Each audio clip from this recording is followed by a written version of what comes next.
Bonjour à tous, bienvenue.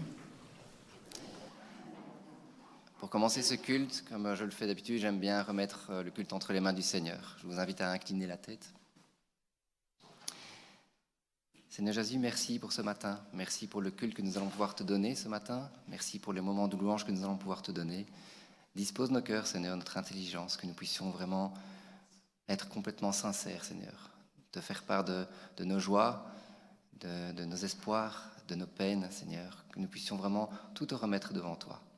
Que ce matin, tu puisses recevoir tout cela avec amour, Père. Et que tu puisses aussi nous permettre de repartir avec une part de toi. Que nous puissions être encouragés par le message que nous allons avoir aujourd'hui. Gloire à toi, Père. Amen. Je vous invite ce matin à ouvrir la Bible dans le passage 1 Jean, chapitre 3, et versets 1 à 3.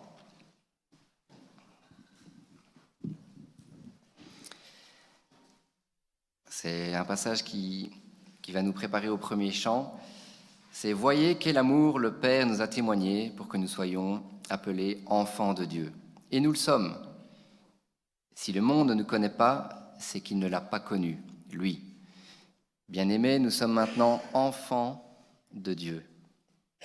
Ce que nous serons un jour n'a pas encore été révélé, mais nous savons que lorsque Christ apparaîtra, nous serons semblables à lui, parce que nous le verrons tel qu'il est. Toute personne qui possède cette espérance en lui se purifie comme lui-même est pur. » J'avais envie de ce passage parce que il y a depuis quelque temps, des fois, je me disais qui je suis vraiment, parce qu'on a tendance des fois à se définir par le travail qu'on fait, ou pour ceci, ou pour cela, mais qui nous sommes vraiment, le moi, pas le moi professionnel, pas le moi mari, pas le moi père. Des fois, on se pose des questions. Qui suis-je ? Eh bien, la réponse est là. Nous sommes enfants de Dieu. En Dieu, nous savons qui nous sommes. Et c'est la seule identité importante, c'est de savoir que nous sommes enfants de Dieu. Et je voudrais vous inviter ce matin à chanter « En toi, je sais qui je suis ». Parce qu'on peut se poser des questions par moments, mais cette question-là, elle est sûre et vraie, elle est notée dans la parole de Dieu. Nous sommes enfants de Dieu. Je vous invite à vous lever pour le chant.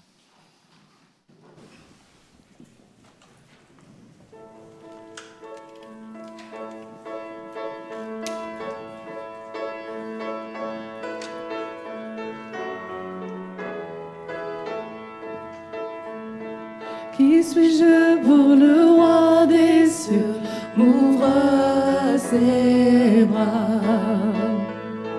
Perdu mais trouvé par sa grâce, son amour pour moi, son amour pour moi. Il m'a libéré, ma dette est payée. Je suis enfant de Dieu, je suis à lui. Il m'a racheté à la croix grâce insondable. J'étais esclave du péché, mais il m'a sauvé. Jésus m'a sauvé. Il m'a libéré, ma dette est payée.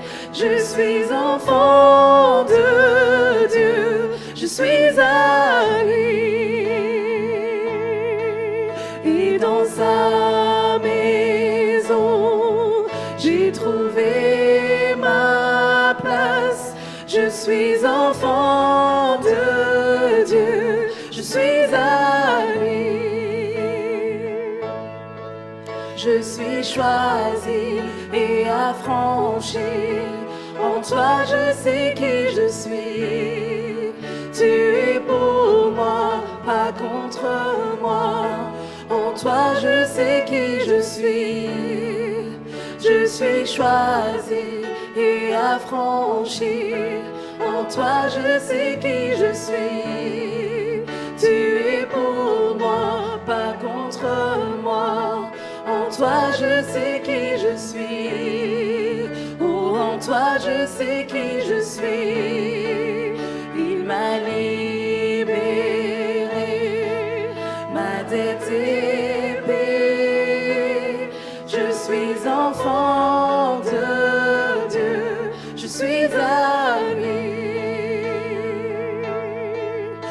et dans sa maison, j'ai trouvé ma place.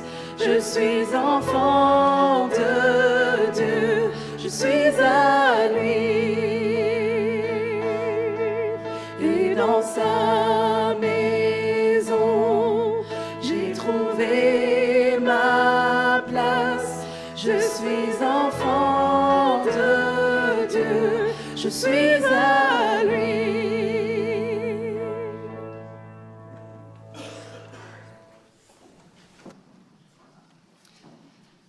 Alors ce matin, je vais laisser la place pour les 3 prochains chants à Avaline et à Josiane qui vont nous introduire dans ce moment de louange. Je suis contente de vous voir, ça fait plusieurs semaines, donc heureuse d'être parmi vous. Ma voyage aux États-Unis s'est bien passé, donc merci pour vos prières, vous qui avez prié pour moi. Je vais juste partager, j'ai une expérience avec cette chanson qu'on vient de chanter, justement. C'est fou, j'étais dans l'aéroport en train de partir, me préparer, parce que tout le check-in était fait, etc. Et j'attendais, j'ai regardé les gens qui passaient. J'ai regardé tout ce qu'on fait dans l'aéroport quand on est toute seule.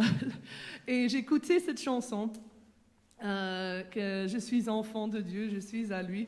Et ça m'a vraiment touchée parce que je me suis sentie seule, mais après, je regarde tous les gens autour de moi et je me suis dit, mais Seigneur, c'est vrai, je sais qui je suis à cause de toi, à cause de tout ce que tu as fait pour moi. Je sais que je suis choisie, je suis affranchie. Je ne sais pas comment ils sont, tous ces autres gens autour de moi, toutes leurs histoires, tout ce qui se passe avec eux quand en aéroport, on en voit du monde. Mais je sais qui moi je suis. Et je peux être confiant et je sentais vraiment un moment de louange en ce moment de me dire merci Seigneur, parce que je suis à toi et je suis ton enfant et je suis racheté par ton sang, je suis pardonnée, je suis le fils du roi des rois. Et je suis juste tellement contente de pouvoir dire ça et de louer Dieu pour ça avec vous ce matin. Donc, je nous invite de chanter le prochain chant. On va chanter Jésus est roi. Et Jésus est le roi et nous sommes les enfants de cette merveilleuse roi. Donc, je vous invite, vous pouvez vous lever pour chanter. On va chanter Jésus est roi.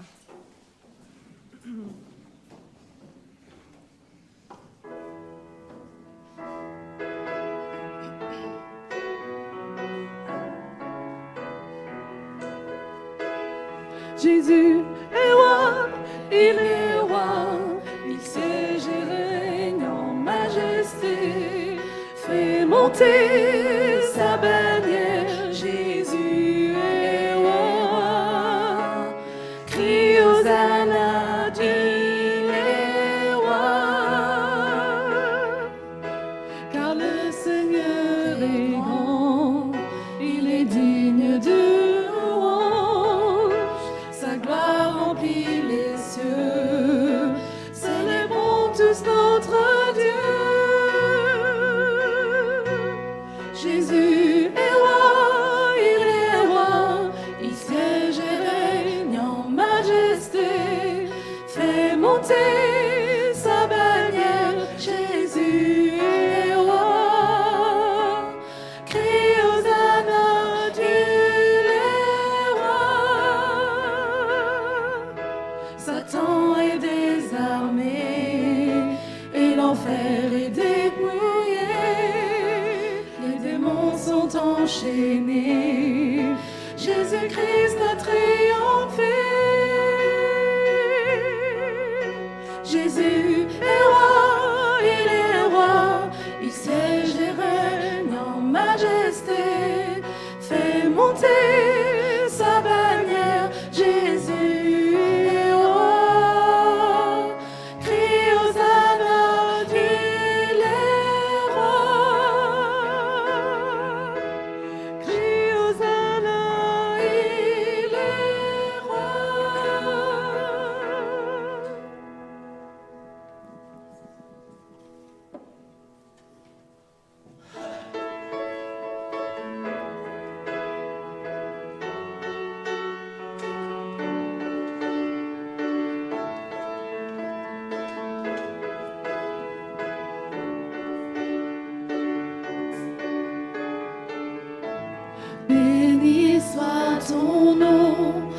tu donnes l'abondance et déverses ta bienveillance. Béni soit ton nom.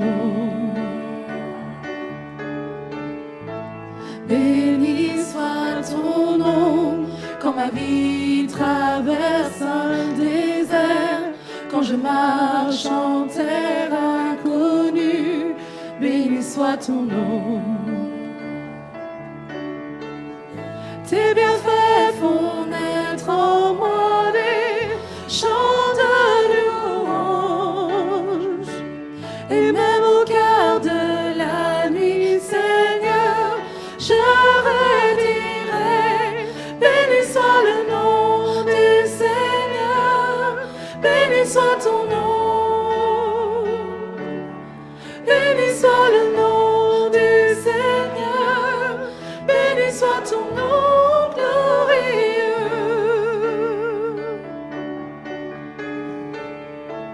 Béni soit ton nom, quand sur moi brille le soleil, quand la vie semble me sourire, béni soit ton nom. Et béni soit ton nom, sur la route semée de souffrance, s'il m'en coûte d'offrir ma louange, béni soit ton nom. Tes bienfaits font naître en moi des chants de louange. Et même au cœur de la nuit, Seigneur, je redirai, béni soit le nom du Seigneur, béni soit ton nom. Béni soit le nom du Seigneur, béni soit ton nom glorieux. Tu donnes et tu reprends, tu donnes et tu reprends. Mon cœur choisit de dire, oh béni soit ton nom. Tu donnes et tu reprends, tu donnes et tu reprends. Mon cœur choisit de dire, oh béni soit ton nom, béni soit le nom du Seigneur, béni soit ton nom,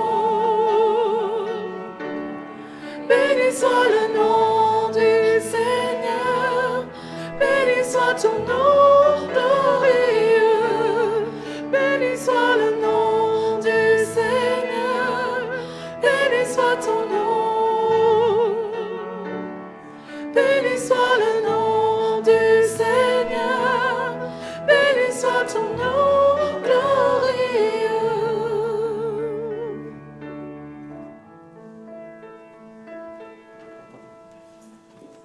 Vous pouvez rester debout, il y a un troisième. Merci.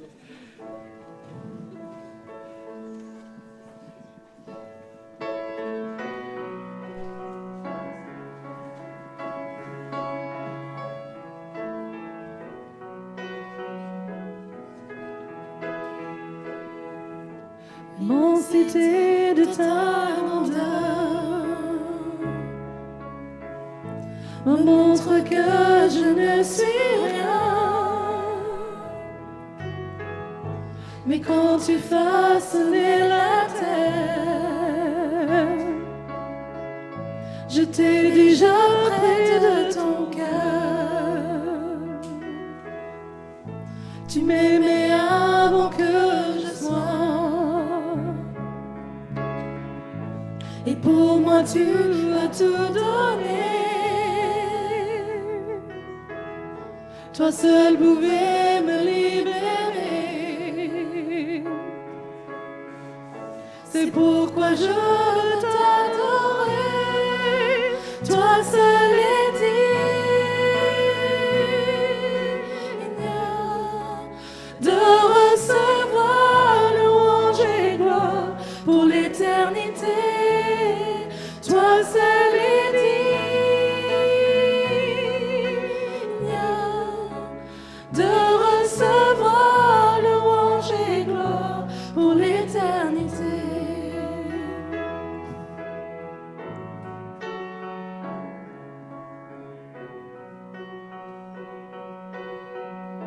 Dans ta présence, je me tiens.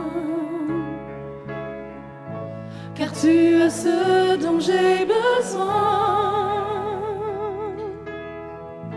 La joie, la vie et le bonheur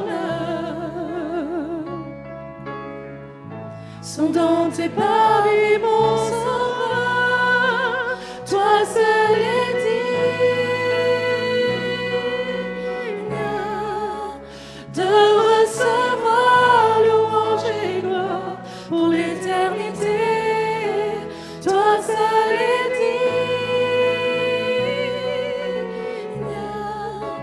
de recevoir louange et gloire pour l'éternité. Alléluia.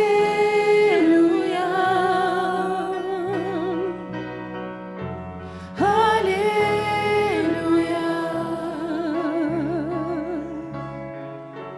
Alléluia.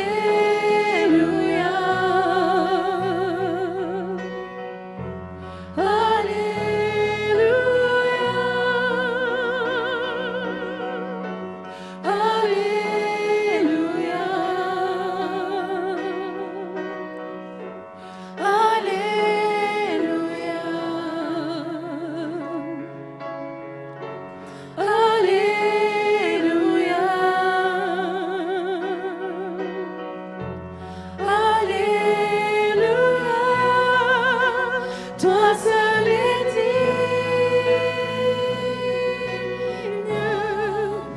de recevoir louange et gloire pour l'éternité. Toi seul est digne de recevoir louange et gloire pour l'éternité. Toi seul est digne de recevoir louange et gloire pour l'éternité. Toi seul est digne de recevoir louange et gloire pour l'éternité.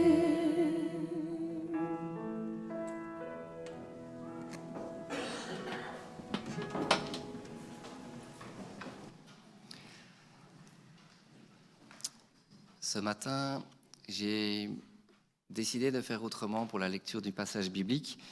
J'ai découvert il y a quelques mois, écouter la Bible ensemble, et c'est narré par quelqu'un comme si c'était la personne qui avait écrit le psaume. C'est assez différent pour écouter la Bible et pour la lire, mais ça m'a beaucoup aidé pour certains passages qui des fois peuvent être plus difficiles à écouter. Et ce matin, je vous propose qu'on écoute ensemble le psaume 32. Après quoi, tout de suite suivra le moment de prière ensemble. Donc chacun pourra élever sa voix s'il a quelque chose à dire au Seigneur pour qu'il a sur son cœur. Et je terminerai par la prière. Donc écoutons le psaume 32 ensemble. Psaume 32 de David, cantique.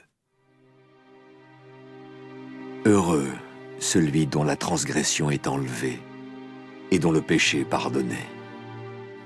Heureux l'homme à qui l'Éternel ne tient pas compte de sa faute et dont l'esprit ne connaît pas la ruse. Tant que je me taisais, mon corps dépérissait. Je gémissais toute la journée, car nuit et jour, ta main pesait lourdement sur moi. Ma vigueur avait fait place à la sécheresse de l'été. Je t'ai fait connaître mon péché. Je n'ai pas caché ma faute.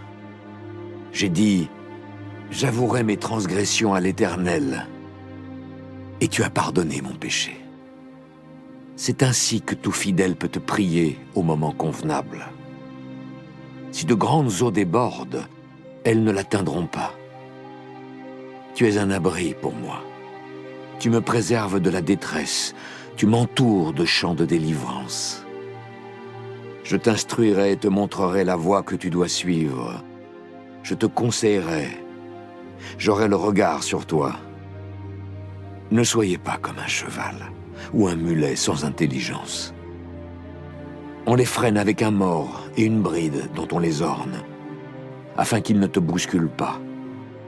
Beaucoup de douleurs sont le lot du méchant, mais celui qui se confie en l'Éternel est environné de sa grâce. Juste, réjouissez-vous en l'Éternel et soyez dans l'allégresse. Poussez des cris de joie, vous tous qui avez le cœur droit. Seigneur Jésus, merci pour ce moment de prière. Merci parce que nous savons que tu nous écoutes. Merci Père encore ce matin pour cette liberté, comme l'a dit un de nos frères, de pouvoir te louer librement dans ce pays. Pose ta main sur tous nos frères et sœurs dans le monde qui ne peuvent pas le faire de cette manière, Seigneur. Que tu puisses les fortifier, les rendre plus forts, Seigneur, les bénir aussi, Seigneur Jésus. Gloire à toi, Père. Amen. Je vous propose un dernier chant avant la prédication. Et c'est un chant qui loue encore qui est le Seigneur, le caractère de notre Seigneur, qu'il est merveilleux. Est-ce que notre Seigneur est merveilleux? Eh bien, nous allons nous lever ce matin pour le chanter. Tu es merveilleux.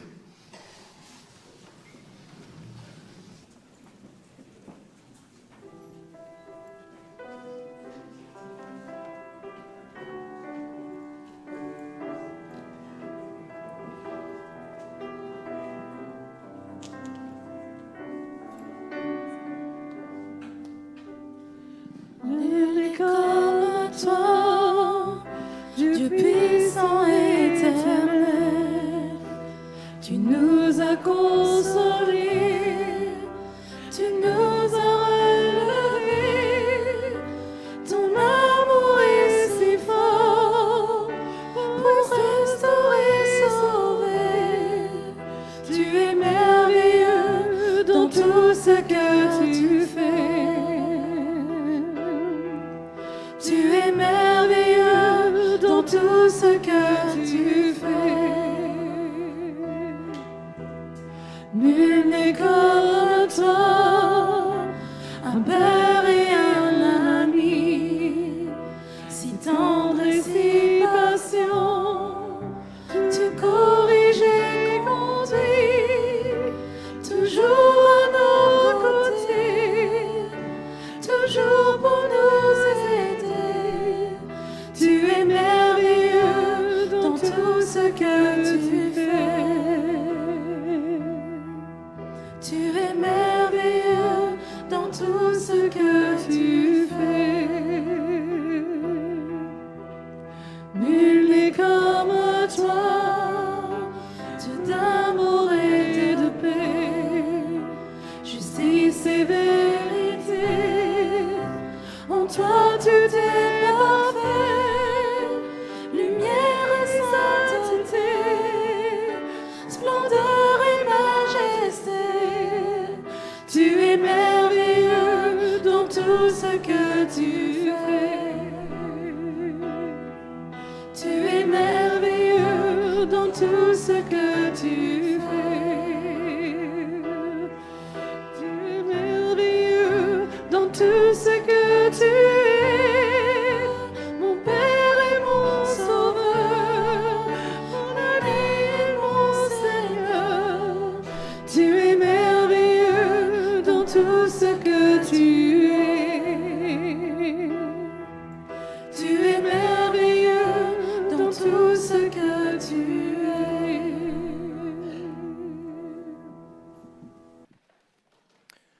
Frères et sœurs, bonjour. Nous voulons prendre un temps autour de la parole de Dieu. Alors cette semaine a été un petit peu particulière. Jeudi, c'était l'Ascension. Vous le saviez, n'est-ce pas?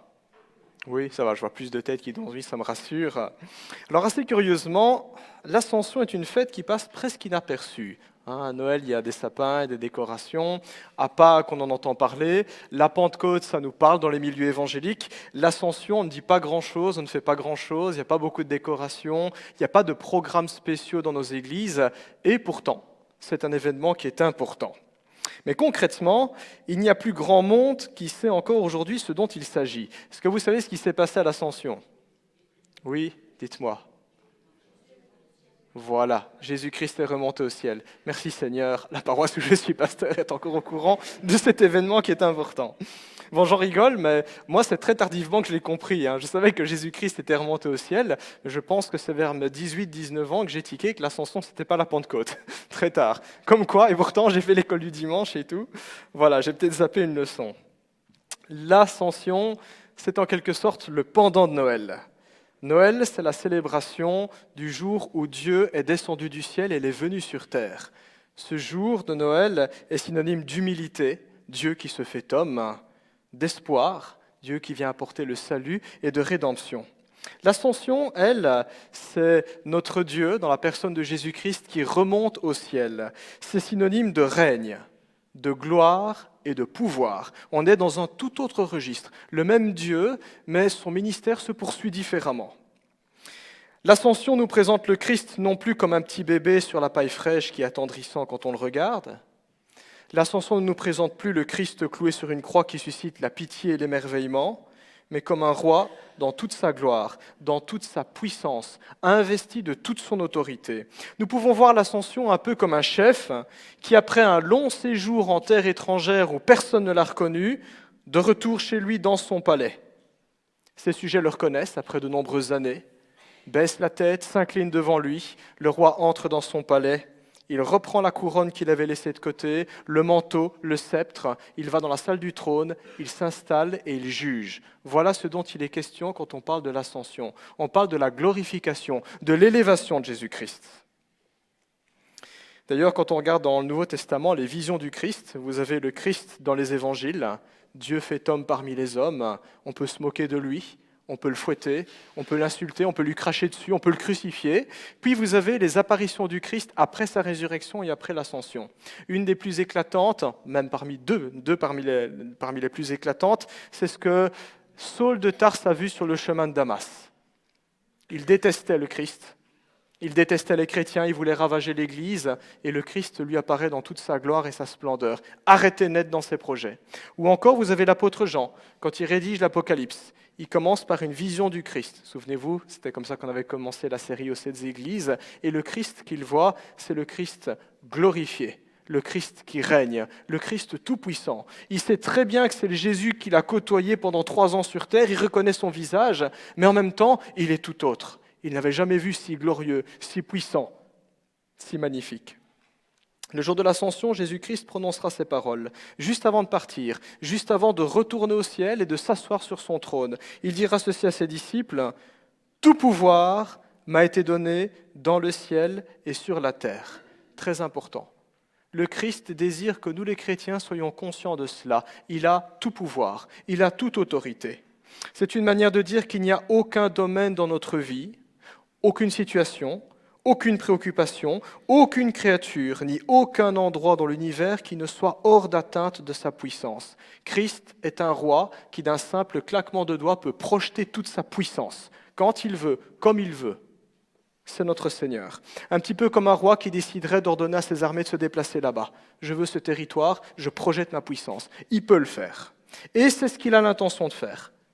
Quand on regarde dans le livre de l'Apocalypse, livre difficile à comprendre, mais quand on arrive au chapitre 19, nous avons un déferlement de puissance. Juste avant, nous avons un déferlement de jugement. Les 7 coupes de la colère de Dieu, les 7 jugements, toutes ces choses difficiles à comprendre. En Apocalypse 19, on nous dit que les cieux se déchirent et que l'agneau de Dieu descend à la tête de ses armées ici-bas sur terre, littéralement. Et quand on arrive en Apocalypse 20, c'est ce que nous appelons le jugement dernier. Dieu appelle toute âme en jugement devant son trône. C'est ce que nous prions aussi en tant que chrétiens. La célèbre prière du Notre Père dit « Notre Père qui est au ciel, que ton nom soit sanctifié, que ton règne vienne. » Et nous le précisons, que ta volonté soit faite ici-bas comme elle est là-haut au ciel. Dans cette prière, nous exprimons ce désir ardent de voir Jésus-Christ régner sur terre, littéralement. Nous exprimons notre désir de voir le Seigneur Jésus-Christ mettre fin au mal et à la souffrance, de punir les injustes et de venir au secours des justes et des innocents. C'est notre prière, que Dieu instaure la paix sur terre, que Dieu instaure la justice, que le mal soit définitivement détruit, que ton règne vienne. Quand le Christ était ici-bas sur terre, lorsqu'il a commencé à prêcher aux foules, il disait ceci, Marc 1,15, je ne fais que citer, Jésus disait « Le royaume de Dieu est proche, repentez-vous et croyez en la bonne nouvelle. Dès le départ, Jésus n'a jamais caché le programme. Il n'a jamais rien caché du plan de Dieu. Son royaume est en marche, c'est ce que le Christ a annoncé. Son royaume s'est approché dans sa personne, et c'est maintenant qu'il faut choisir son camp, parce que c'est cela, la royauté du Christ. Ou on le reconnaît comme roi, ou on ne le reconnaît pas et on est son ennemi. Dieu a rendu visite aux hommes à Noël, il a foulé la terre de ses pieds pendant 3 années, il a prêché inlassablement, il nous a appelés à changer de vie, à renoncer au péché. Il a lui-même apporté le moyen pour notre salut. Il a pris notre péché sur lui. Il est mort à la croix pour nos péchés. Il est ressuscité, mais l'Écriture nous dit les hommes l'ont rejeté. Comme le dit le prologue de Jean, la lumière a brillé dans les ténèbres, mais les ténèbres ne l'ont pas reçue. Question qui se pose pour nous, quand le Fils de Dieu reviendra, qu'adviendra-t-il ? Que devrait faire un roi qui est juste, dont on n'a pas voulu du règne? Si Jésus vint sur terre la première fois en tant que serviteur pour apporter la paix et le pardon, l'Écriture nous dit que le Christ reviendra une dernière fois pour juger et châtier ceux qui ont rejeté son salut. C'est un message qui est sévère, un message même dérangeant. Ce n'est peut-être pas les parties de la Bible que l'on préfère, mais ça fait partie de l'Écriture. Et c'est ce qu'annonce également l'Ascension, puisque quand le Christ est parti, il a dit à ses disciples « Je reviendrai, je reviendrai ». Le retour du Christ nous est décrit dans la Bible comme un jugement, le jugement dernier, un peu comme après la Seconde Guerre mondiale, le procès de Nuremberg, où les Allemands vaincus furent jugés et condamnés pour leurs crimes. Ce sera la dernière confrontation entre Dieu et les hommes avant que Dieu n'établisse son règne. Alors parler de la fin des temps, parler du retour de Jésus-Christ, c'est un sujet qui est très vaste, c'est un sujet qui a fait couler beaucoup d'encre. Je me souviens quand j'étais petit dans nos églises, ça débattait, on se disputait parfois sur les détails. Sujet qui a fait couler beaucoup d'encre. Alors retenons simplement ceci, l'Ascension annonce que le Christ qui est retourné dans les cieux reviendra une dernière fois et qu'il nous appartient d'être prêts. Et se préparer, ça ne peut se faire que de notre vivant, pendant notre vie sur terre. Et à cette occasion, j'aimerais que nous nous arrêtions courtement sur une petite histoire que Jésus-Christ a racontée. Une petite histoire qu'il a racontée pour dissiper tout fantasme, toute excuse et toute idée farfelue à propos de son retour. Et il y en a des idées fausses, il y en a énormément de mauvaises attentes ou des excuses par rapport à cela. Je vous invite à me rejoindre dans la Bible, dans l'Évangile de Luc, et nous lirons à partir du verset 19. Alors c'est certainement une histoire qui va nous dire quelque chose, nous l'avons probablement déjà entendu. Luc chapitre 19, et nous lirons à partir du verset 11. Luc 19, 11 à 27. C'est ce que nous appelons communément la parabole des 10 mines, ou des 10 pièces d'or. Nous lisons ceci, Luc 19, 11. Comme la foule écoutait cela, Jésus ajouta une parabole. Une parabole, c'est simplement une petite histoire de la vie de tous les jours qui a pour but de donner une morale, une leçon. Pour nous les francophones, on dirait une fable, tout simplement. Donc comme la foule écoutait cela, Jésus ajouta une parabole. En effet, Jésus était près de Jérusalem et l'on croyait que le royaume de Dieu allait apparaître immédiatement. Jésus dit donc, un homme de haute naissance partait dans un pays lointain pour se faire désigner roi et revenir ensuite. Il appela 10 de ses serviteurs, leur remit 10 pièces d'or et leur dit « Faites-les fructifier jusqu'à ce que je revienne. » Cependant, ses concitoyens le détestaient et ils envoyèrent une délégation après lui pour dire « Nous ne voulons pas que cet homme règne sur nous. » Lorsqu'il fut de retour, après avoir été désigné roi, il fit venir ses serviteurs auxquels il avait donné l'argent afin de savoir quel bénéfice chacun avait fait.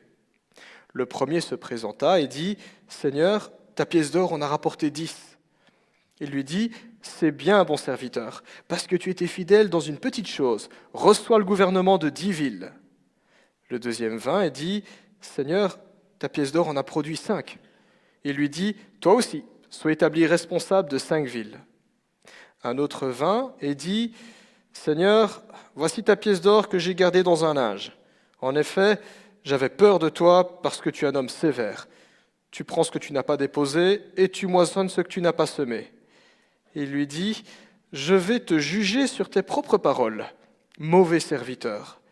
Tu savais que je suis un homme sévère, que je prends ce que je n'ai pas déposé et que je moissonne ce que je n'ai pas semé. Pourquoi donc n'as-tu pas mis mon argent dans une banque, afin qu'à mon retour je le retire avec un intérêt ? Puis il dit à ceux qui étaient là, enlevez-lui la pièce d'or et donnez-la à celui qui en a 10. Ils lui dirent, Seigneur, il a déjà 10 pièces d'or. Je vous le dis, répondit-il, on donnera à toute personne qui a, mais à celui qui n'a pas, on enlèvera même ce qu'il a. Quant à mes ennemis qui n'ont pas voulu que je règne sur eux, amenez-les ici et mettez-les à mort devant moi. Amen. Jusque-là, la lecture. Nous voulons prier. Notre Dieu, nous voulons nous présenter à toi, alors que nous avons ouvert ta parole, alors que nous avons lu, nous te demandons d'éclairer notre compréhension, d'éclairer notre jugement. Nous ne sommes pas meilleurs que nos semblables et nous aussi, Seigneur, nous avons besoin de ta grâce encore aujourd'hui. Que ces moments soient conduits par ton esprit. Puisses-tu travailler nos cœurs, Seigneur, et nous rendre plus semblables à ta volonté. En ton nom, Jésus. Amen. Voilà, nous venons d'écouter une parabole, une histoire de Jésus, et le moins que l'on puisse dire, c'est que cette histoire, elle n'est pas tendre du tout.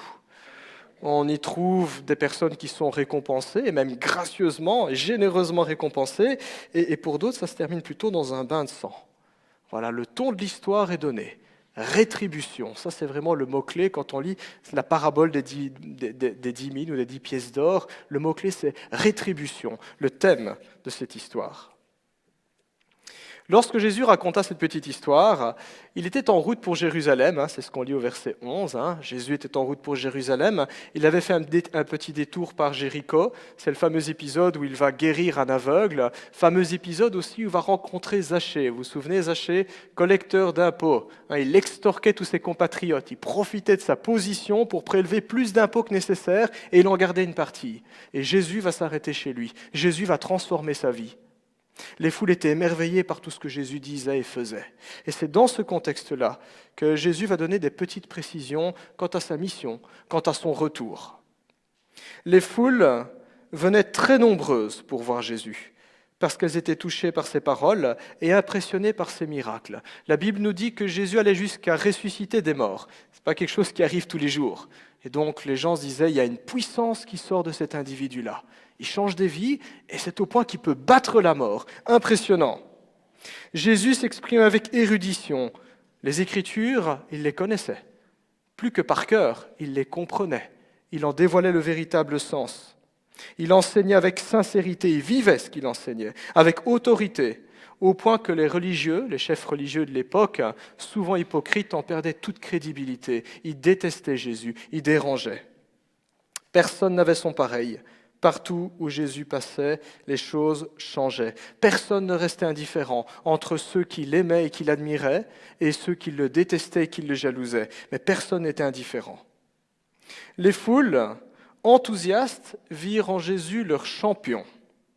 Elles pensaient que lorsque Jésus entrerait à Jérusalem, dans la ville sainte, dans la capitale d'Israël, Jésus prendrait le pouvoir, Jésus chasserait les Romains et Jésus rendrait à Israël sa gloire d'antan. Et le ferait d'Israël le centre du monde. Ils avaient projeté sur le Christ toutes leurs attentes.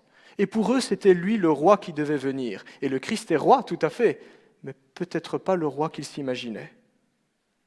Voilà pourquoi, le jour du dimanche des Rameaux, comme on en a parlé il y a quelque temps, lorsque le Christ arriva à Jérusalem, ce fut un accueil triomphant. On cria « Hosanna au fils de David ». On l'accueilla comme un roi qui rentre dans la ville. Mais Jésus n'allait pas à Jérusalem pour monter sur le trône, mais sur la croix. Jésus n'allait pas recevoir une couronne d'or, mais une couronne d'épines. Ce n'est pas le genou qu'on fléchira devant le Christ. Le Christ sera moqué, hué, rejeté et mis à mort par ces mêmes personnes qui seront déçues que le Christ au final ne chasse pas les Romains, déçues que le Christ ne résolve pas tous les problèmes politiques, économiques, religieux de la nation, déçues que le Christ ne satisfasse pas la fierté patriotique des Juifs à cette époque-là. Voilà ce qui apparaît dans notre passage, voilà ce qui apparaît dans cette histoire, le rejet de la royauté. Et c'est ce dont il est question. Jésus parle d'un homme qui part au loin pour être investi roi, mais on apprend très vite dans son histoire que tout le monde ne veut pas de lui comme roi. Le rejet de la royauté. L'homme de haute naissance dont Jésus parle un noble, un aristocrate, quelqu'un qui a le sang bleu, comme on dirait aujourd'hui, de lignée royale, s'en va pour recevoir la couronne, et avant son départ, il ordonne à quelques-uns de ses sujets de faire le nécessaire pour préparer son retour. Ce devait être une fête, parce que c'est ça quand un roi arrive, c'est la fête. Mais nous découvrons que dans son pays, beaucoup ne l'aiment pas. Beaucoup ne veulent pas que lui, là, il devienne le roi, que lui dirige, que lui fasse la loi. Le texte ne dit pas pourquoi. Il ne dit pas pourquoi on ne voulait pas de lui. Mais on peut essayer de se projeter, de se mettre à la place de ces personnes. Quand on a eu les élections il n'y a pas longtemps en Belgique, certains étaient très contents que tel parti ait gagné les élections, d'autres ont été déçus. Nous pouvons deviner que lorsque nous refusons l'autorité, c'est souvent parce que l'autorité ne correspond pas à nos attentes. Ce n'est pas ce que nous aurions voulu, ce n'est pas ce que nous aurions souhaité. Pas lui pasteur, pas lui roi, pas lui président, pas tel parti politique. Quelque chose que nous comprenons bien en Belgique, le pays du compromis, puisqu'il est question de rejet de la royauté, justement, quand on lit l'histoire de Jésus, ça fait aussi écho à notre histoire belge. En Belgique, nous avons vécu une crise de la monarchie. Je pense que la plupart d'entre nous n'étions pas nés, mais entre 1945 et 1951, notre pays a frôlé la guerre civile. Qu'est-ce qui s'est passé ? Eh bien, après la victoire sur les Allemands, notre roi, Léopold III, est retourné sur le trône. Et la plupart, une bonne partie de la population belge, en particulier dans le sud du pays, en voyant comment le roi s'était comporté pendant la guerre, ont dit « on ne veut pas de lui ». Résultat, le roi Léopold a dû abdiquer en faveur de Baudouin Ier, 1951. Donc ça nous dit quelque chose, le rejet de la royauté, le rejet de la couronne. Ce n'est pas non plus par hasard que Jésus évoque ce thème à ce moment précis. En Israël, au 1er siècle, les Juifs étaient confrontés justement à une crise de la couronne. Et le Christ va raconter cette histoire justement pour faire un parallèle, parce que ça parle aux gens. Alors, en quoi consistait cette fameuse crise de la couronne ? En 37, avant Jésus-Christ, l'usurpateur Hérode le Grand, on le connaît bien, le roi Hérode, celui qui a voulu tuer Jésus, Hérode le Grand accéda au trône, non pas parce que le peuple l'a sollicité, non pas avec le soutien de son peuple, mais avec le soutien des armées romaines. Hérode avait manigancé pour avoir le pouvoir et s'était rendu très loin dans un pays lointain, l'Italie. Il avait été à Rome, il avait rencontré l'empereur et il avait fait un deal avec l'empereur. Tu me reconnais comme roi et en échange je défends les intérêts de l'empire romain. Un roi fantoche. Et l'empereur se dit, ça c'est une bonne affaire, vas-y, tu disposes de mes armées. Et c'est comme ça que le roi Hérode a débarqué et a massacré tous ses opposants. Puis plus tard, vers l'an 4 après Jésus-Christ, l'an 4 de notre ère, son fils, Archélaüs, a accédé au pouvoir de la même manière.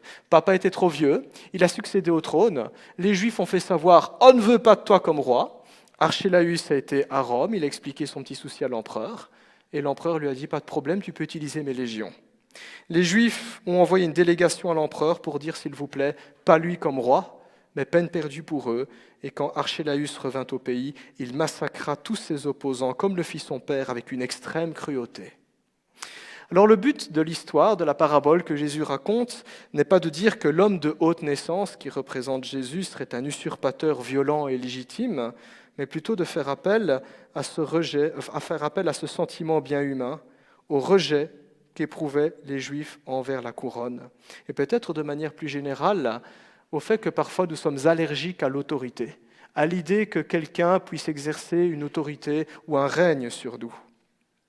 Jésus montre par là dans son histoire que lui aussi est un roi que l'on ne veut pas, un roi qui dérange, un roi que l'on rejette, à ceci près que contrairement aux autres rois, il est un roi légitime, qu'on traitera pourtant comme un vulgaire usurpateur, comme un imposteur. C'est ce qu'on dira à Jésus quand il sera sur la croix. Si tu es le roi des Juifs, descends de la croix, sauve-nous, fais ceci, fais cela. Un roi dont on ne veut pas le règne, parce que son règne ne rencontre pas nos attentes égoïstes. À l'époque, les Juifs avaient leur manière de concevoir le Messie, et à notre époque, nous avons aussi parfois notre manière de concevoir le Christ. Nous voulons bien de Jésus tant qu'il ne dérange pas nos plans, nos projections, nos envies, nos attentes, nos goûts, nos préférences. Le Dieu qui pardonne, Amen. Le Dieu qui console, Amen. Le Dieu qui guérit, Amen. Le Dieu qui soulage et qui me fait me sentir bien, mais Amen. Mais le Dieu qui règne, alors ça c'est une toute autre paire de manches. Le Dieu qui a le droit de juger, de punir, d'évaluer, de dire tu arrêtes, mais tu fais ça, ça fait grincer des dents. Et pourtant, n'est-ce pas ce que nous confessons en tant que chrétiens évangéliques chaque fois que nous disons que Christ est Sauveur et Seigneur?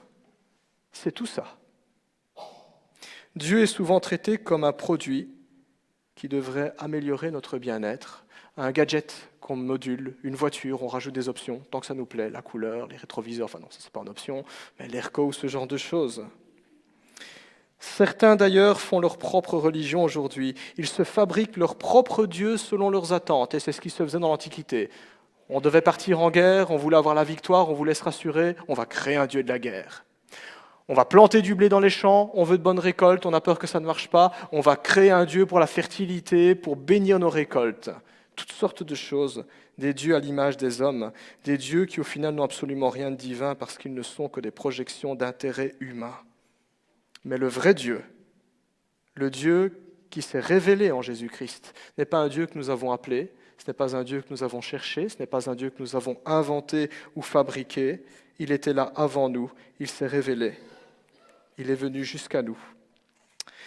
Tellement étonnant de constater une chose quand on étudie un petit peu le christianisme, tellement étonnant de constater que dans la société de l'époque qui était polythéiste, où se côtoyaient des centaines de dieux, de toutes sortes de religions, de toutes sortes de cultures. Ça se passait très très bien. Tellement étonnant de constater que dans cette société-là, le christianisme rencontra la plus vive opposition.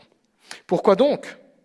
Eh bien parce que quand le vrai Dieu est présent, quand le vrai Dieu agit, la supercherie, la nullité des autres dieux et des autres religions et l'hypocrisie de leurs adeptes est mise en lumière, parce que seul un vrai Dieu peut transformer des vies, seul un vrai Dieu peut battre la mort, seul un vrai Dieu peut chasser des démons, seul un vrai Dieu peut même commander les forces de la nature, comme le Christ l'a fait pendant la tempête.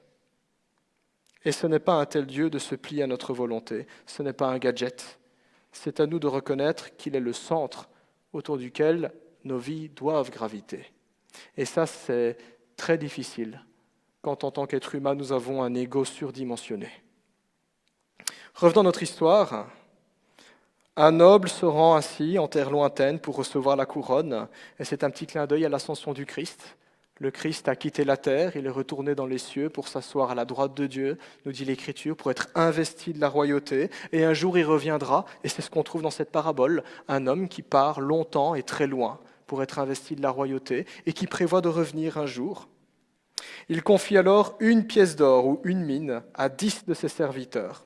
Alors ça fait combien en euros ? Je n'ai pas de somme à vous dire, je peux vous dire qu'aujourd'hui ça correspondrait une pièce d'or de l'époque à plus ou moins 3 mois de salaire. Voilà. 3 mois de salaire, c'est pas mal, hein, c'est une belle somme. Voilà.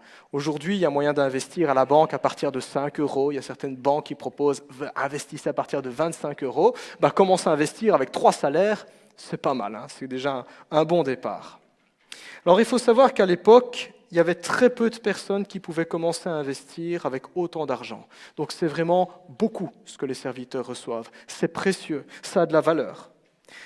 Ils avaient ainsi la capacité de faire quelque chose d'utile, de faire quelque chose de bien, de bon, de bénéfique, de faire valoir tout ce qu'ils avaient reçu de leur maître. C'est ça, faire valoir, parce que c'est ça investir, c'est produire de la valeur, faire valoir ce qui nous a été confié.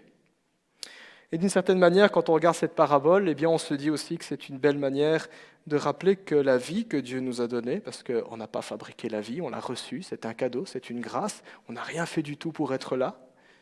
C'est une belle manière de rappeler que la vie que Dieu nous a donnée, les capacités dont il nous a dotés, qu'on soit manuel, intellectuel, artistique, les moyens dont nous disposons, les opportunités qui s'offrent devant nous, les joies, les plaisirs que nous pouvons éprouver et surtout l'offre du salut sont autant d'occasions de reconnaître la main de ce Dieu, autant d'occasions de l'honorer, autant d'occasions de célébrer, de faire valoir ce que nous sommes, ce que nous avons, ce que nous pouvons faire. Acte 17, 28 nous dit « C'est en lui que nous avons le mouvement, la vie et l'être ». Paul revient à l'essentiel en disant « Si vous êtes là, si vous respirez, c'est parce que Dieu en fait cadeau, parce que Dieu le veut ». Jacques 1, 17 nous dit que tout don excellent, tout don parfait vient d'en haut. Il vient de Dieu, de ce Père, en qui il n'y a pas l'ombre d'un changement, ni l'ombre d'une variation. 1 Timothée 6, 17 nous dit que Dieu donne toutes choses pour que nous en jouissions. Cadeau, pour nous faire plaisir. Dieu est comme ça. Mais un jour, Dieu nous demandera des comptes sur ce que nous avons fait de notre vie, sur la manière dont nous avons été de bons administrateurs ou de bons dépositaires de tous ces dons et de toutes ces grâces, j'oserais dire. Et que nous y croyons ou non, ça ne change rien que Dieu le dit clairement et que c'est son programme. Hébreux 9, 27 nous dit « Il appartient à l'homme de vivre, de mourir une seule fois, après quoi vient le jugement ». Romains 14, 10 nous dit « Nous devons tous comparaître devant le tribunal de Christ ». En grec, le mot tribunal peut aussi se traduire par podium, première, deuxième, troisième place en quelque sorte. Luc 12, 20 nous décrit l'histoire d'un homme insensé, tellement riche qu'il ne sait plus quoi faire de ses biens. Alors il se dit, je vais me faire des réserves encore plus grandes et je vais en profiter. Et Dieu lui dit, insensé, cette nuit même, ton âme te sera redemandée. Et à quoi aura servi tout ce que tu auras accumulé, tous ces biens et tous ces plaisirs? Ce jour où nous comparaîtrons devant Dieu est aussi certain que sa venue le jour de Noël, que sa mort et sa résurrection à la Pâque et que son ascension. Autant d'événements qui avaient déjà été annoncés des siècles auparavant dans les Écritures et qui se sont accomplis. Si la Bible contient 66 livres, disons-nous bien une chose, il y en a 65 qui se sont déjà accomplis littéralement. Et il n'y a absolument aucune raison que le dernier, le livre de l'Apocalypse, qui nous parle du retour du Christ, ne s'accomplisse pas. Et pendant toute l'histoire, pendant des siècles, beaucoup se sont moqués, beaucoup ont douté, beaucoup ont cherché même à détruire la Bible, et pourtant, les Écritures s'accomplissent. Comme le dit l'Éternel, tout passe, mais la parole de Dieu demeure éternellement. La parole de l'homme, elle s'efface. On l'oublie après 1 ou 2 générations. La parole de Dieu n'oublie pas. Elle s'accomplit. Nous trouvons ainsi dans cette histoire de Jésus 2 catégories de personnes. Il y a ceux qui ont tenu compte de la parole du roi. Et lorsque le roi revient, ils n'ont pas peur. Ils n'ont pas honte. Ils ne regrettent pas les risques qu'ils ont pris. Parce qu'investir représente un risque. Investir, c'est le risque de perdre parfois une partie de son investissement. Ils ne regrettent pas les risques qu'ils ont pris. On apprend que le premier a décuplé l'investissement de son roi. C'est pas mal ça, rendement de 1000%, très bien. Il dit, Seigneur, la pièce d'or que tu m'as donnée en a rapporté 10. Et la réponse du roi est la suivante, c'est bien, bon serviteur, parce que tu étais fidèle dans une petite chose, reçois le gouvernement de 10 villes. Pas mal, diriger 10 villes. Enfin, pas comme Charleroi, ça dépend, mais... Un autre dit, Seigneur, la pièce que tu m'as donnée en a rapporté 5. Et le roi lui répond, reçois aussi le gouvernement de 5 villes. Quand on réfléchit un petit peu à ces récompenses, alors c'est difficile à dire quel sera l'équivalent pour nous là-haut, mais il y a quand même une chose qui surprend, et ce qui surprend, c'est la disproportion. La disproportion entre la récompense qui est accordée et les efforts qui ont été investis. C'est vrai quand on réfléchit, prenons le cas de celui qui a rapporté 10 pièces d'or. 10 pièces d'or, on a dit qu'une pièce d'or c'est 3 mois de salaire, 10 pièces d'or c'est 30 mois de salaire, c'est approximativement 3 ans de salaire. Une ville, ça vaut infiniment et considérablement plus que 3 ans de salaire. Quand on regarde en valeur brute les bâtiments, les rues, les infrastructures, ce n'est pas une ville qui reçoit, c'est 10 villes. C'est disproportionnel la récompense qu'il reçoit. C'est une image ici que le Seigneur emploie, une image qui nous montre que Dieu n'oublie pas tout ce que nous faisons pour lui. Dieu récompense ceux qui lui ont été fidèles avec une générosité toute royale. Toute royale, ça veut dire quoi? Il en a les moyens. Et parce qu'il en a les moyens, ce n'est pas un problème pour lui d'être large, et même d'être très large. Si la grâce de Dieu surabonde quand il y a le péché et quand on se repent, alors que dire de sa grâce quand on fait ce qui est juste à ses yeux? Pensons à ça. Si sa grâce surabonde face au péché, face au mal quand on se repent, que dire de sa grâce quand on fait ce qui est juste? Par contre, quand on poursuit notre histoire, nous découvrons un serviteur, ce 3e serviteur, dont l'attitude est tout à fait déplorable. Comme les autres, il a reçu la même chose, équitablement, il a reçu une pièce d'or aussi. Mais il n'a pas daigné faire quoi que ce soit d'utile avec. Il l'a simplement mis dans un linge, et voilà, c'est autre chose. Mais bon, vu le contexte de la parabole, ça revient au même, puisqu'il n'en a rien fait du tout. Et il l'a caché simplement, sans doute en terre, ou je ne sais pas où il l'a mis. Il ne l'a même pas mis en banque pour qu'un autre travaille à sa place et que ça rapporte des intérêts. Bon, les intérêts du compte épargne, c'est pas terrible, mais il y aurait quand même eu des intérêts. Mais non, il s'est contenté de le cacher. Quand on regarde l'histoire dans son ensemble et quand on comprend où Jésus va en venir, nous voyons ici l'image de quelqu'un qui a gâché sa vie. Il a gâché sa vie. Il n'a rien fait pour avoir la vie, on lui a donné comme cadeau, mais il n'en a rien fait. Les opportunités, il ne les a pas saisies. Ce qu'il avait, il l'a mal utilisé. Les choix qu'il a faits, des choix stupides, des choix bêtes. L'offre du salut, il l'a rejeté. Il a gâché sa vie. Et lorsque le roi lui demande des comptes, intéressant la réaction du serviteur, on se reconnaîtrait en tant qu'enfant, c'est pas moi, c'est l'autre. Le serviteur justifie sa paresse, son inaction, en faisant des reproches à son roi. Il lui dit, mais en fait, le problème, c'est pas moi, c'est toi qui es trop sévère, c'est toi qui es malhonnête, tu es dur, et tu vas jusqu'à prendre ce que tu n'as pas travaillé, ce que tu n'as pas préparé. C'est pas moi le problème, c'est toi. Et c'est ce qu'on entend aujourd'hui. Quand ça va pas sur terre, on dit, il est où Dieu? C'est de sa faute. Je sais pas, c'est pas Dieu qui fait les crises économiques, c'est pas Dieu qui fait les guerres, c'est pas Dieu qui commet les injustices, c'est l'être humain. Une image que l'on trouve ici dans cette parabole de l'homme dont le cœur est endurci par rapport à Dieu. Si ce serviteur croyait vraiment toutes les bêtises qu'il racontait, il aurait fait quelque chose d'autre, ne serait-ce que pour échapper à la colère de son maître qui décrit comme un homme si mauvais et si terrible. Il aurait quand même été cohérent s'il croyait en ce qu'il disait. En réalité, ce serviteur fait partie de ceux qui ne veulent pas du roi, qui ne respectent pas le roi, qui le méprisent, et le châtiment tombe alors sur lui. Le peu qu'il avait est confié à celui qui a le plus, et lui se retrouve condamné. Il reçoit la défaveur du roi. Nous découvrons ainsi dans cette petite histoire un principe qui est spirituel. Notre vie, ici-bas, sert à préparer notre vie là-haut. On l'oublie bien souvent. Ce sont des choses qui sont difficiles à garder en tête parce qu'on est tellement préoccupé par tout ce qu'on fait ici-bas, distrait par nos loisirs. Mais la Bible nous rappelle toujours d'avoir une perspective plus large. C'est ça que Jésus dira, ne cherchez pas les trésors en bas sur la terre, mais recherchez les trésors dans le ciel. Mais c'est difficile de chercher les trésors au ciel, on n'y pense pas toujours. Notre vie ici-bas sert à préparer notre vie là-haut. C'est au cours d'une vie terrestre qui durera 80, 90, 100 ans pour les plus robustes, c'est au cours de notre vie terrestre que nous scellons notre sort éternel, que nous scellons les 100 prochaines années, les 500 prochaines années, les 1000 prochaines années, les 10 000 prochaines années, les 100 000 prochaines années, jusqu'à l'infini, parce que le propre de l'éternité, c'est que ça ne finit pas.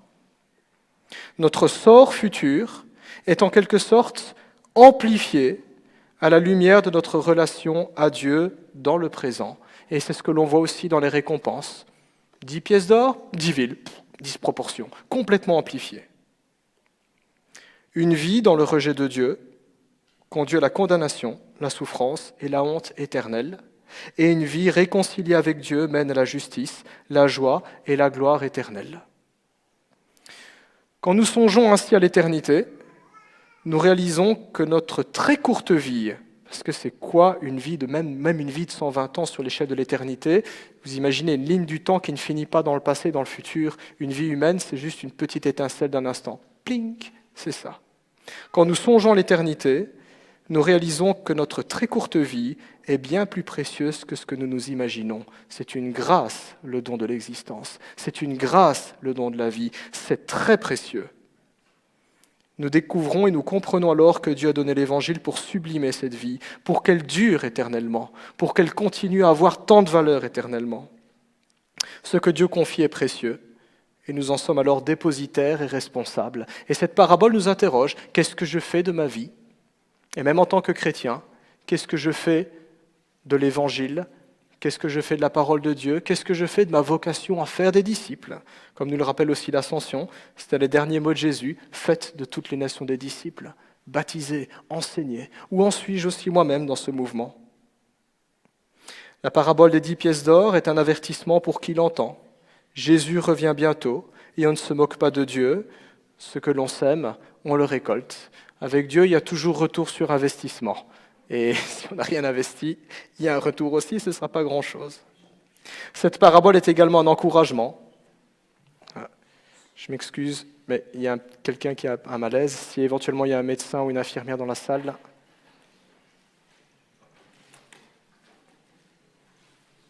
On va prier et on va poursuivre tout doucement le culte. Je vous invite à prier. Seigneur, nous voulons te prier pour notre frère Guido. Tu vois les soucis de santé qu'il y a pour le moment. Nous le remettons entre tes mains, Seigneur. Nous te demandons que tu puisses mettre ta paix dans son cœur. Nous prions pour son rétablissement. Merci encore de le garder, Seigneur. Te disons merci pour les frères et sœurs aussi qui sont mobilisés pour ces soins. Donne, Seigneur, Dieu de l'habileté, Seigneur, et conduis encore toutes choses. Nous prions pour un prompt rétablissement, Seigneur, dans le nom de Jésus-Christ. Amen. Voilà, nous voulons clôturer ce message, juste souligner une chose, c'est qu'il y a un encouragement dans cette parabole, et cet encouragement est le suivant: rien de ce que nous faisons pour Dieu n'est perdu. Important de nous rappeler aussi que la vie a du sens. Je suis parfois étonné de voir des personnes qui se disent « mais qu'est-ce que je fais ici sur terre? Pourquoi je suis là? Quel est le sens de tout ça ?» Tout prend du sens quand on a Dieu, quand on comprend que la vie qu'il nous a donnée est précieuse et est un cadeau, quand on comprend la perspective et la destinée éternelle de toutes choses. Nous trouvons une exhortation: nous ne devrions pas faire peser sur Dieu nos attentes, ni chercher à scruter vainement les signes de son retour, mais nous appliquer à comprendre les attentes de Dieu et nous y conformer dans le présent. Parce qu'à son retour, la seule chose qui comptera et la seule chose qui fera la différence dans l'éternité, c'est notre foi dans le Seigneur et notre obéissance à sa parole. Que l'Ascension nous donne ainsi un goût d'éternité dans le présent et une nouvelle perspective sur notre vie. Que Dieu vous bénisse. Amen.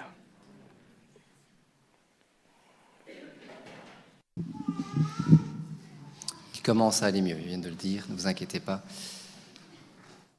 Nous allons continuer, nous allons essayer de passer au moment de la Sainte Seine. Pour cela, nous allons chanter « Attaché à la croix pour moi ». Pour rappel, ce chant nous explique que Jésus-Christ a pris notre place sur cette croix. Et donc nous allons le chanter. Je vous invite à vous lever.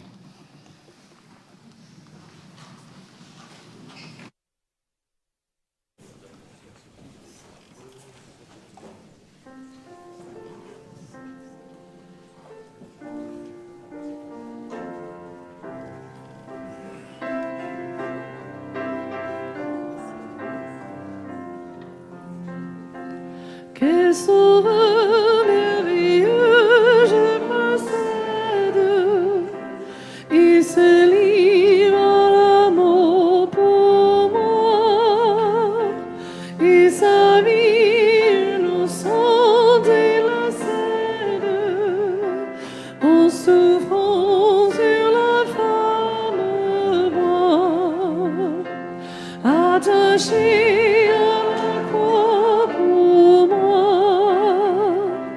attaché à la croix pour moi, il a pris mon péché et m'a délivré. Attaché à la croix pour moi, il renonce à la gloire céleste, il se charge de mes douleurs. Sa parole infaillible m'atteste que je trouve en lui mon sauveur. Attaché à la croix pour moi, attaché à la croix pour moi, il a pris mon péché, il m'a délivré. Attaché à la croix pour moi, il est ressuscité plein de gloire pour régner à toujours au ciel. Il revient et j'attends sa victoire avec mon bonheur éternel. Attaché à la croix pour moi, attaché à la croix pour moi, il a pris mon péché, il m'a délivré. Attaché à la croix pour moi.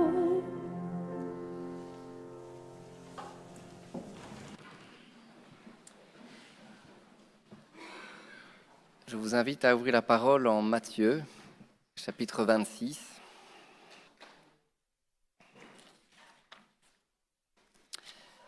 À partir du verset 26. Normalement, on va s'afficher.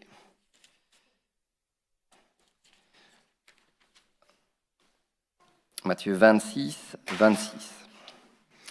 Pendant qu'il mangeait, Jésus prit du pain et prononça la prière de bénédiction, puis il le rompit et le donna aux disciples en disant « Prenez, mangez, ceci est mon corps ».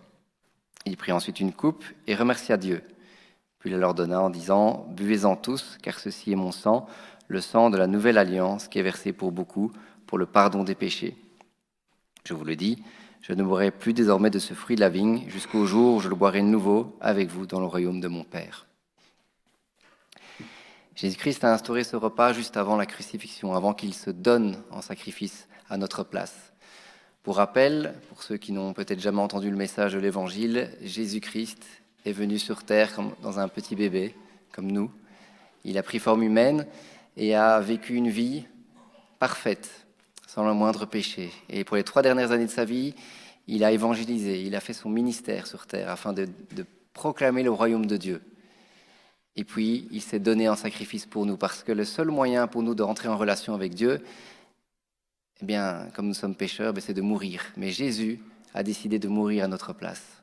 Son sang a coulé sur cette croix afin de couvrir nos péchés et que nous puissions être rendus purs devant Dieu. Mais ce n'est pas tout. Jésus-Christ est ressuscité, il a vaincu cette mort. Il a vaincu la mort. Et c'est ce que Jésus a instauré juste avant tout cela. Il a désiré partager un repas pour qu'on puisse se souvenir de ce qu'il a fait pour nous. Il a dit, faites-le à chaque fois que vous réunissez, en souvenir de ce cadeau merveilleux que Jésus a fait pour nous. Il a donné son corps, qui est symbolisé aujourd'hui par le pain. Il a donné son sang, qui est symbolisé aujourd'hui par le vin.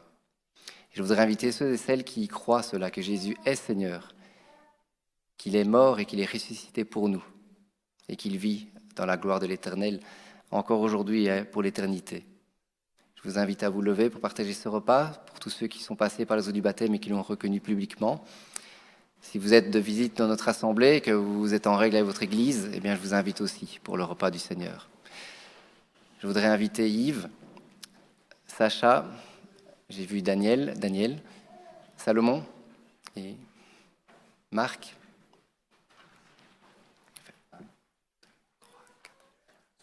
Et Léonidas.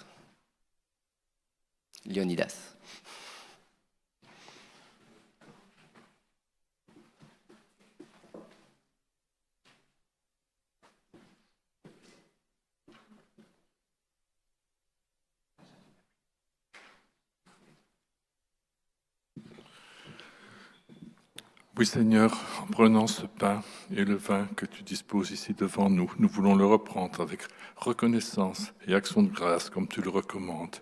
Oui, parce que ce sacrifice, tu l'as pris pour nous à la croix où tout a été accompli. Tu as livré ton corps, mais tu as pris nos fautes, nos péchés à notre place et tu les effaces définitivement. Merci parce que tu es ressuscité le 3e jour et que tu es monté au ciel maintenant pour nous préparer une place. Nous te remercions pour cette promesse de cette vie éternelle. Gloire à ton nom. Amen.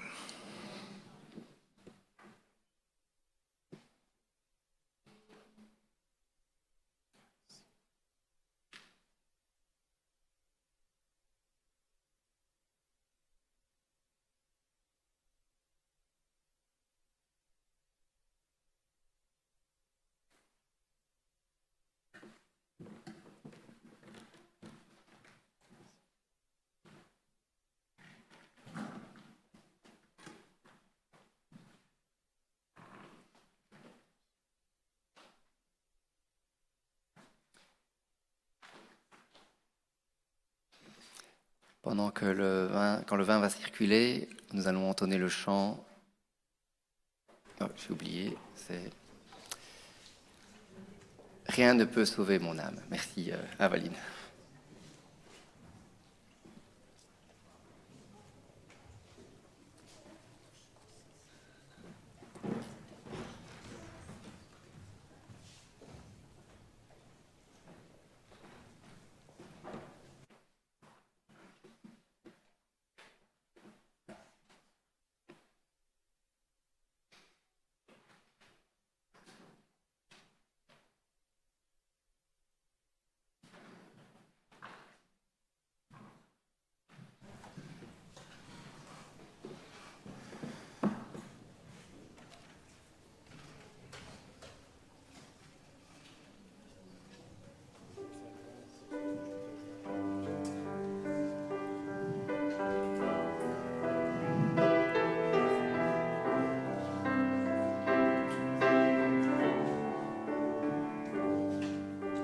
Rien ne peut sauver mon âme, rien que le sang de Jésus.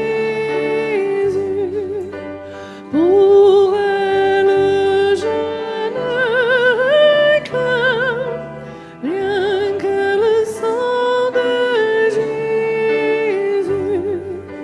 Précieux sang de l'agneau qui me donne un cœur nouveau. Rien d'autre je ne veux plus, rien que le sang de Jésus. Pour mon pardon je ne vois, rien que le sang de Jésus. Pour mon salut je ne crois, rien que le sang de Jésus. Précieux sang de l'agneau qui me donne un cœur nouveau. Rien d'autre je ne veux plus, rien que le sang de Jésus. Je ne veux pour ma justice, rien que le sang de Jésus. Et me rendre du propice, rien que le sang de Jésus. Précieux sang de l'agneau qui me donne un cœur nouveau. Rien d'autre je ne veux plus, rien que le sang de Jésus.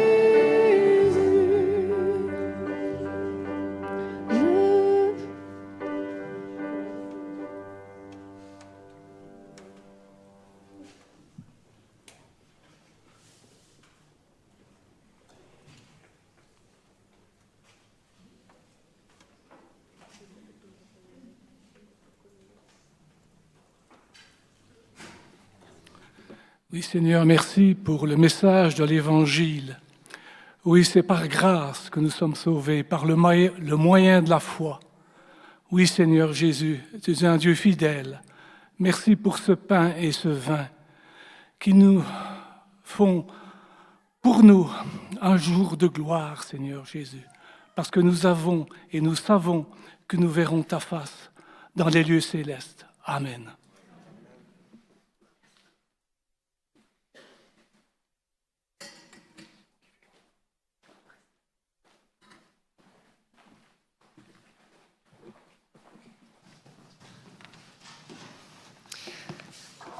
Nous allons entonner un chant pendant lequel les offrandes vont circuler, c'est « Dieu, tu es grand ».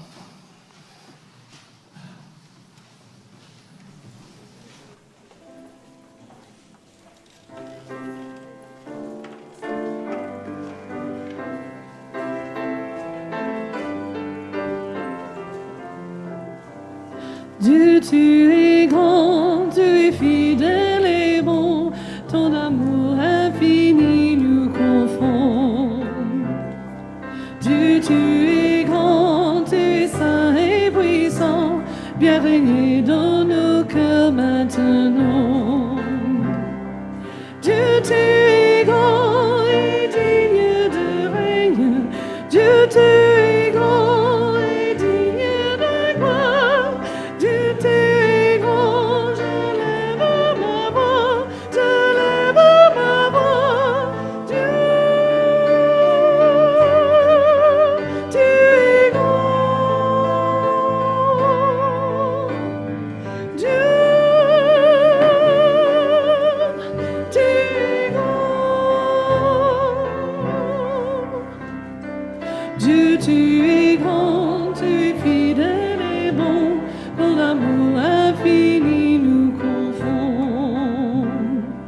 Dieu, tu es grand, tu es saint et puissant, bienvenu dans nos cœurs maintenant. Dieu, tu es grand et digne de règne. Dieu, tu es grand et digne de gloire. Dieu, tu es grand, je lève ma voix, je lève ma voix. Dieu, tu es grand. Dieu, tu es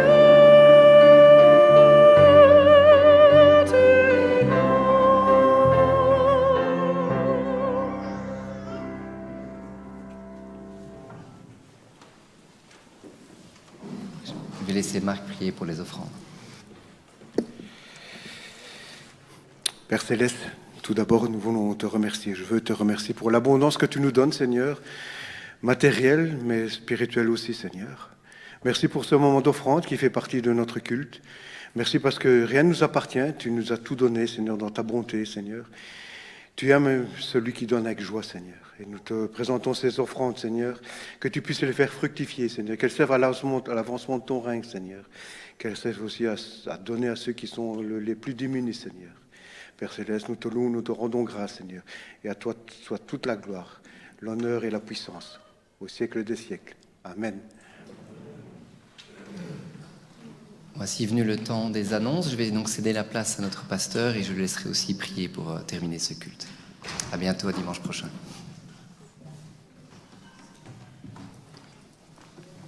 Rebonjour. Voilà, tout d'abord, je voudrais rassurer les uns les autres. Donc, le frère qui a eu quelques soucis de tension va mieux. Il a été reconduit chez lui normalement, donc on continue à le suivre. En tout cas, mais merci pour ces essais, en tout cas, qui l'ont entouré. Alors, prochaine rencontre cette semaine. Donc, tout de suite après le culte, nous avons le groupe des mariés qui se réunira. Mardi à 19h30, nous avons réunion de prière. Nous encourageons en tout cas à participer à ces temps de prière. Notre Église, les uns et les autres, nous avons besoin de prier en tout cas. Donc, n'hésitez pas à venir si vous avez à cœur de partager un sujet ou pouvoir intercéder également pour vos frères et vos sœurs. Samedi, 9h à 16h30, il y aura Copain des Bois. Donc, les détails pour les parents, vous les trouverez sur le groupe WhatsApp. Donc, n'hésitez pas et n'oubliez pas de vous inscrire et de préparer en conséquence vos enfants. Dimanche à 10h, nous aurons culte comme d'habitude, à ceci près que nous aurons la joie d'avoir la présentation de Manoé, donc le petit garçon d'Evodie et de Tommy. Donc, soyons présents, que ce soit l'occasion également de pouvoir aussi à la fois célébrer cette naissance et prier pour eux, pour la famille. Agenda communication, donc prochaine session de préparation baptême samedi 30 de 9h à 10h30. Nous arrivons à la fin de la préparation baptême, donc nous allons bientôt commencer un nouveau groupe. Donc si vous vous posez des questions par rapport au baptême, si vous hésitez encore à faire le pas ou juste des questions, eh bien je vous invite à venir me trouver. N'hésitez pas à vous inscrire à cette préparation. C'est gratuit, c'est sans engagement et c'est l'occasion également de pouvoir en tout cas voir ce que la Bible dit à ce sujet. Si vous êtes déjà baptisé mais que vous ne savez plus pourquoi, vous pouvez également participer à cette préparation baptême, c'est pas un souci. C'est aussi l'occasion pour ceux qui sont déjà engagés dans l'Église d'encourager ceux qui veulent faire un pas d'engagement un petit peu plus loin. Donc voilà, tout le monde est le bienvenu, mais inscription obligatoire. Samedi 6 juin, 6 du 6, nous aurons une formation à la louange avec Thierry Ostrini. Alors cette formation s'adresse plus particulièrement au groupe de louange de notre Église. Donc cette formation est gratuite pour les musiciens de notre Église. Elle s'adresse de manière plus générale aux chanteurs, aux compositeurs, aux écrivains, aux artistes chrétiens. Donc si dans vos réseaux, dans vos contacts, vous connaissez des gens qui sont susceptibles d'être intéressés par cette formation, ils sont les bienvenus. Donc samedi 6 juin en après-midi avec Thierry Ostrini. Et donc le lendemain, eh bien, nous l'aurons au culte. Ce sera lui qui conduira un temps de louange. Et à l'issue de ce culte, nous aurons une agape. Donc, Alex et Angela nous proposent un menu spécial espagnol. Vous avez tout qui est écrit là-dessus. Et donc, c'est 5 € par personne. Alors, afin de prévoir les bonnes quantités, si vous prévoyez de participer à cette agape, nous vous demandons de vous inscrire. Vous pouvez trouver Alex qui est dans le fond de la salle de culte. Alors, ne sautez pas sur lui tout de suite. Laissez-lui le temps d'atteindre le hall. Et puis, dans le hall, il pourra prendre votre inscription. Donc, ne tardez pas à vous inscrire. Comme ça, l'équipe cuisine peut voir ce qu'il en est au niveau niveau des quantités.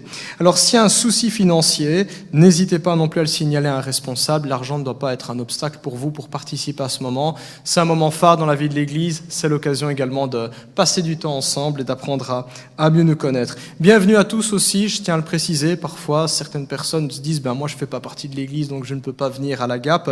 C'est ouvert à tous. Tout le monde est le bienvenu. Je dirais même plus, si vous avez envie d'inviter des amis, des proches ou votre famille à voir un petit peu comment ça se passe un culte chez nous, bien pourquoi pas, et les inviter aussi à ce repas. Donc, ouvert à tous. Voilà pour les annonces. Je pense que je n'ai rien oublié. Sur ce, frères et sœurs, je vais prier pour remettre cette semaine entre les mains du Seigneur, et après, vous avez quartier libre. On va prier. Te disons merci, Seigneur, pour cette opportunité que tu nous donnes. Merci pour la liberté de nous rassembler.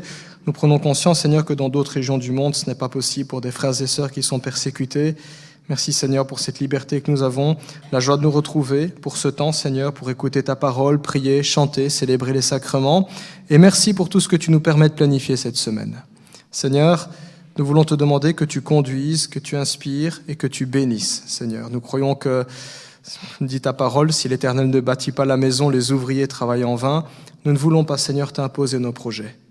Nous prions pour que tu bénisses cette semaine, que tu accompagnes chacun d'entre nous, Seigneur, à la maison, au travail, à l'école, là où tu nous enverras. Et encore une fois, nous voulons te remettre notre frère Guido entre tes mains. Nous prions pour un prompt rétablissement, Seigneur, au nom de Jésus-Christ. Amen. Je vous souhaite un bon dimanche et je vous invite à ne pas partir tout de suite. Il y a une librairie, il y a du café.